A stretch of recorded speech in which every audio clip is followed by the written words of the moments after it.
안녕하세요. 한류의 신과 해외 반응을 소개하는 한류클래스TV입니다. 오늘은 한국 작가 한강 2024년 노벨 문학상 수상이란 제목의 영국 가디언 기사를 살펴보고 이 수상 소식을 들은 미국 영어권 반응까지 살펴보겠습니다. 정말 뜻밖의 기쁜 소식이 들려왔습니다. 한국의 소설가 한강 작가가 노벨 문학상을 수상했습니다. 이 소식은 우리나라뿐만 아니라 미국의 CNN, 영국의 가디언, 프랑스의 프랑스24 등 세계 유수의 언론들이 속보를 전하고 있습니다. 정말 대단한 게 이 소식이 전 세계에 엄청나게 많은데 그 와중에 이 소식을 또 AI 목소리로 가짜 뉴스와 가짜 반응을 만들어 소설을 쓰는 채널이 있어서 우리나라가 소설 강국은 맞구나 하면서 웃었습니다. 이 채널이 가져온 한강 관련 레딧 게시글과 댓글을 다 찾아봤지만 없습니다. 그냥 소설입니다. 상식적으로 뉴스를 찾으면 홍수처럼 많은데 왜 굳이 가짜 해외 뉴스와 자기가 쓴 가짜 소설과 가짜 중국 반응을 만들어 이상의 침을 뱉게 만드는지 이해할 수 없습니다. 이런 채널은 정말 없어져야 하지 않을까요? 노벨 문학상에도 가짜 영상으로 중국 혐오를 일으키는 자체는 그냥 병입니다. 또 이 가짜 뉴스와 반응을 보고 반응하는 바보들이 많습니다. 각설하고 한강 작가의 노벨 수상 소식을 전하는 영국의 가디언 기사부터 살펴보겠습니다. 한강 작가의 작품으로는 채식주의자가 있는데 역사적 트라우마에 맞서고 인간 삶의 연약함을 폭로하는 강렬한 시적 산문으로 칭찬을 받았습니다. 노벨 문학상은 53세의 한국 소설가 한강에게 수여되었습니다. 그녀는 역사적 트라우마에 맞서고 인간 삶의 연약함을 폭로하는 강렬한 시적 산문을 썼습니다. 그녀의 작품으로는 채식주의자, 흰, 휴먼 액트, 히라버 시간이 있습니다. 스웨덴 아카데미 상임 사무국장인 마츠 말룸은 수상자를 발표한 후 한강과 전화로 통화할 수 있었습니다라고 말합니다. 그녀는 평범한 하루를 보내고 있는 듯 했습니다. 아들과 저녁을 막 마친 상태였고 그녀는 이 일에 대비하지 못했지만 우리는 12월에 한강이 노벨상을 수상할 준비를 논의하기 시작했습니다.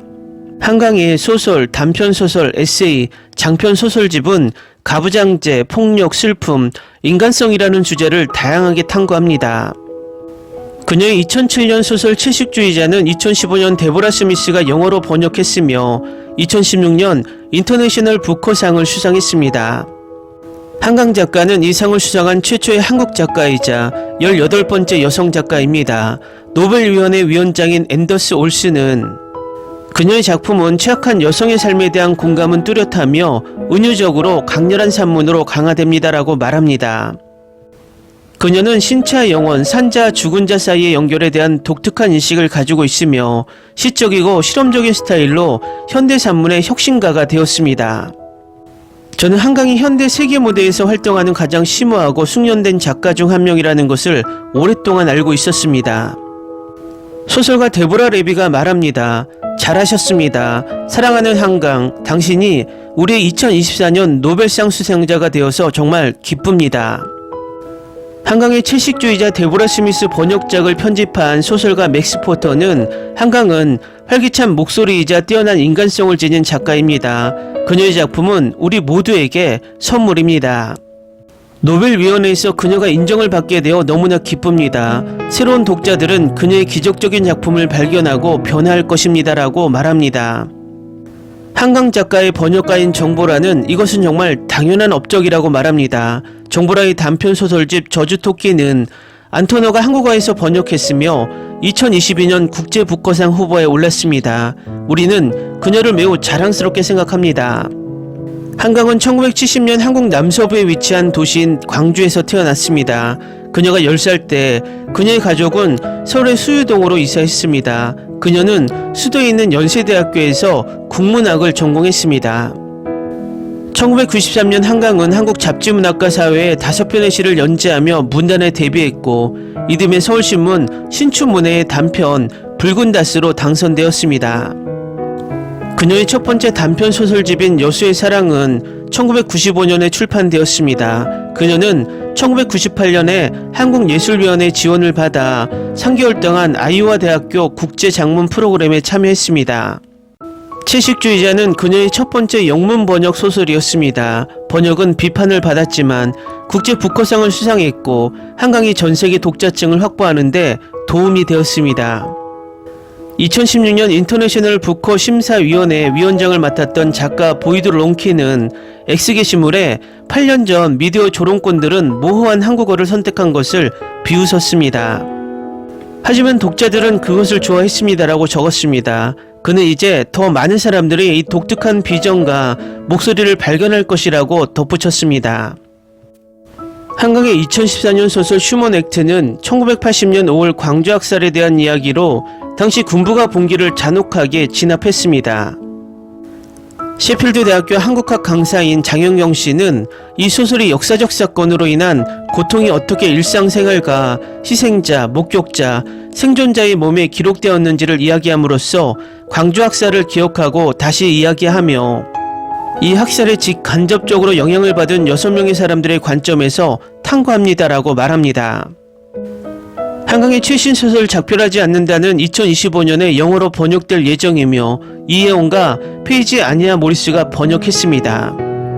이 이야기는 작가가 1948년에서 49년 제주 봉기가 친구의 가족에게 미친 영향을 발견하는 것을 따라갑니다. 이 소설의 프랑스어 번역본은 2023년에 프랑스 메티치상을 수상했습니다. 한강과 그녀의 작품을 사랑하는 모든 사람에게 이 순간은 정말 멋진 순간입니다. 영국 출판사인 해미시 해밀턴의 출판 책임자 사이먼 프로서가 말합니다. 뛰어난 아름다움과 명료함을 지닌 글을 통해 그녀는 인간이라는 것이 무엇을 의미하는지, 즉 잔인함과 사랑을 동시에 행할 수 있는 종이라는 고통스러운 질문에 흔들리지 않고 맞선다. 그녀는 다른 작가와는 달리 보고 생각하고 느낀다. 소설가 아이미어 맥브라이드에 따르면 한강은 현존하는 가장 위대한 작가 중 한 명입니다. 그녀는 여성, 진실, 그리고 무엇보다도 문학이 될 수 있는 힘을 대변하는 목소리입니다. 이것은 매우 마땅히 받을 만한 승리입니다. 다음은 한강 작가의 노벨상 소식에 놀라는 미국 영어권 반응입니다. 예상치 못한 방향 전환이었죠. 그렇죠. 난 챗 GPT가 이길 거라고 예상해서 반쯤 기대했는데 그녀가 목록에 올라온 사람 중 너무 어리다고 생각한 사람은 나뿐인가? 역사적 트라우마에 맞서고 인간 삶의 연약함을 폭로하는 강렬한 시적 산문. 광주 출신의 아버지를 둔 한강은 광주의 아픔을 알고 있으며 광주의 트라우마를 불멸의 예술작품으로 승화시켰습니다. 제 생각엔 그럴만합니다. 채식주의자는 마음에 들지 않았지만 그녀가 쓴 다른 모든 작품은 대단했습니다.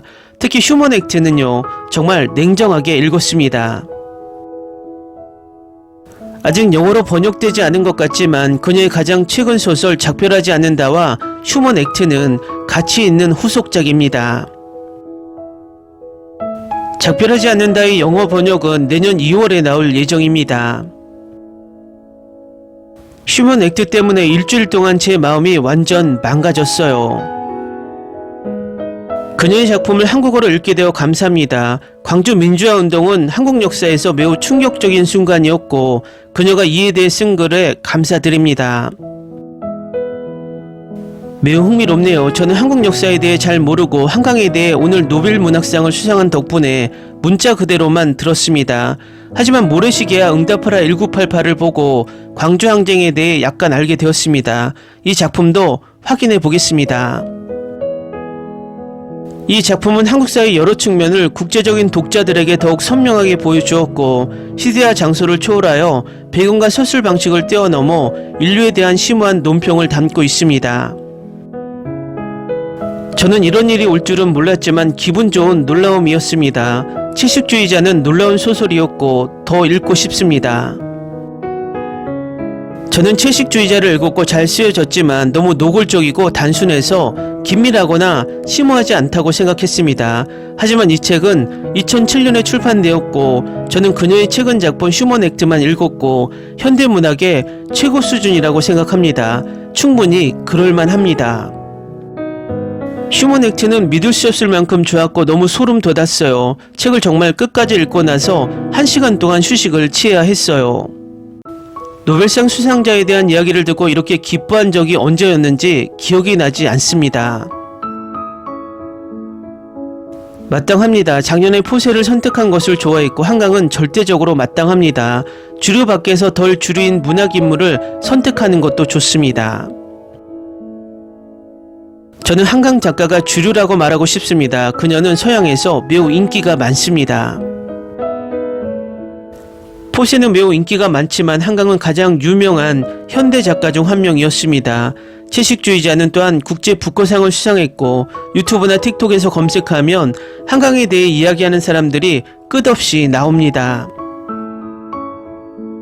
채식주의자를 강력히 추천합니다. 그녀는 한국의 매우 가부장적인 사회와 그것이 한국 여성들에게 얼마나 큰 해를 끼치는지에 대한 놀라운 통찰력을 제공합니다. 휴먼 액트는 아마 제가 가장 좋아하는 책일 겁니다. 처음부터 끝까지 정말 파괴적이었어요. 이걸 보고 너무 기쁩니다. 놀랍지만 당연한 일이죠. 저는 한국인으로서 한강이 왜 노벨상을 수상했는지 이해할 수 없습니다. 왜 그녀는 한국인들 사이에서 높은 평가를 받고 있습니다. 왜 당신이 다르게 생각하는지 궁금합니다. 광주학살과 제주 4.3에 대한 글을 쓴 전라도 출신 여성 페미니스트 작가가 노벨상을 수상했다는 사실에 분노하는 사람들이 있을 것이라고 나는 충분히 상상할 수 있다. 댓글 반응 잘 보셨나요? 마지막에 댓글에서 봤듯이 자기 주장을 댓글로 쓰는 것은 뭐라 할 수 없지만 굳이 해외 게시판에 가서 이런 댓글을 남기고 싶을까입니다.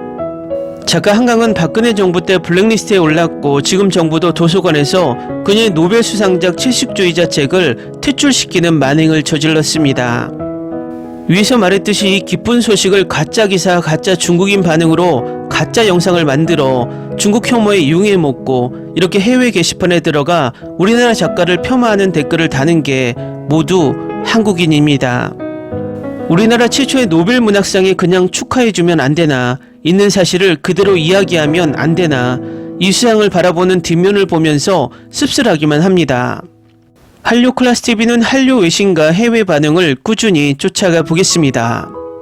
재밌게 잘 보셨나요? 여러분의 구독, 좋아요, 댓글, 알림 설정은 컨텐츠 제작에 큰 힘이 됩니다. 그리고 항상 하시는 일마다 대박 나시고 행복하시길 바랍니다.